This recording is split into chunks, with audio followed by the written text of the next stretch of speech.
Thank you and welcome to the show today. The topic is the perception of race and nationality in the United States. And we have with us to talk about race and nationality in the United States and perhaps in the Americas, Dr. ESchmeller1.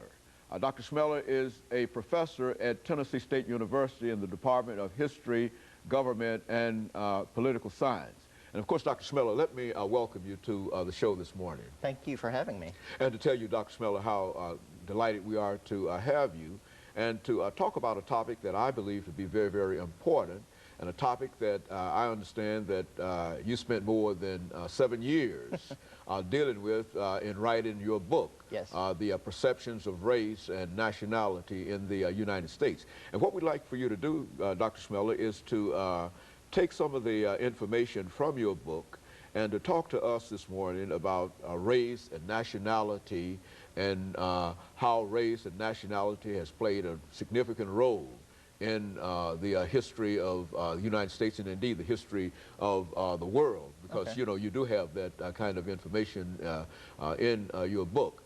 And but before we do that, to talk about race and nationality from that perspective, let's have you, Dr. Schmeller, to talk about your background, your education, and some of the things that were important that eventually led you to Tennessee State University and in a real sense served as a motivation for you to write a book on such a topic.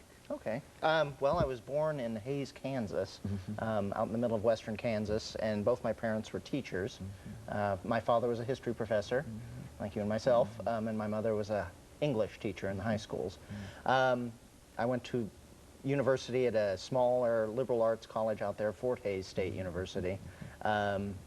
Made my way to graduate school.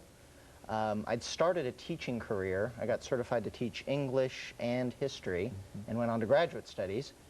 Wanted to do a little more, I guess, deeper study. And while at Southern Illinois University in Carbondale as a teaching assistant in the Department of History, I noticed that in class discussions, race frequently was the issue. And Southern Illinois University is pretty interesting. It's got, as a state school, it has a fairly large minority population, probably the largest of any of the state schools in Illinois. So there were usually a few black students in the class, and I noticed every time we got to the issue of slavery, which as a fellow American historian, you know, does come up a lot, there were awkward silences, and when the discussion did kind of get moving, it seemed like the students didn't have information on it, didn't know how to kind of talk about it. How did it become slavery? Is this racism that is part of slavery is necessary?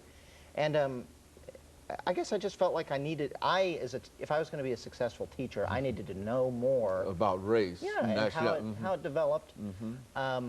So my dissertation topic directly kind of fed into my teaching, and that's what this book is ultimately. It's the dissertation cleaned up quite a bit and made into the topic. And I focused on travel writers, particularly from America and Great Britain. Easy to access and fairly enjoyable reading. And I wanted to use a variety of travel writers, not just white travelers, because I'm talking about race, and I wanted a kind of a fuller perspective. And in my American history studies, one of the first things we did in an upper division course was read David Walker and David Walker's Appeal. And I know you're familiar with him and his kind of very aggressive kind of stance, and most students were shocked by this. You know, 1830, here's this black man who's free, who's calling for revolution and killing whites, and in there's a passage, and he says that the English are the best friends to the colored people. Even though they've abused us, we can still kind of rely on them. And that kind of piqued my interest. So was there a difference between the way the English looked at black people as opposed to the way Americans did?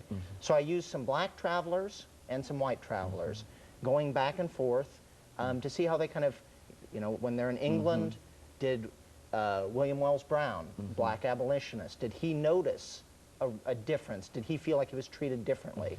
and kind of went from there. And that was kind of the origins of the book.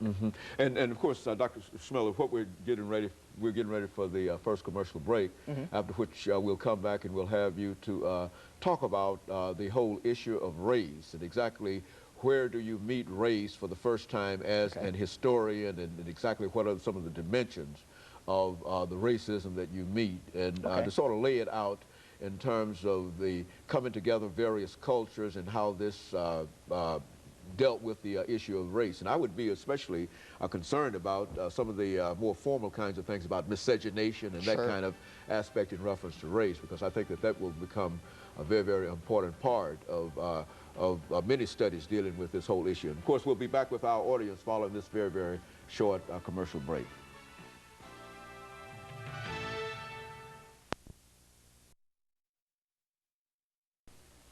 The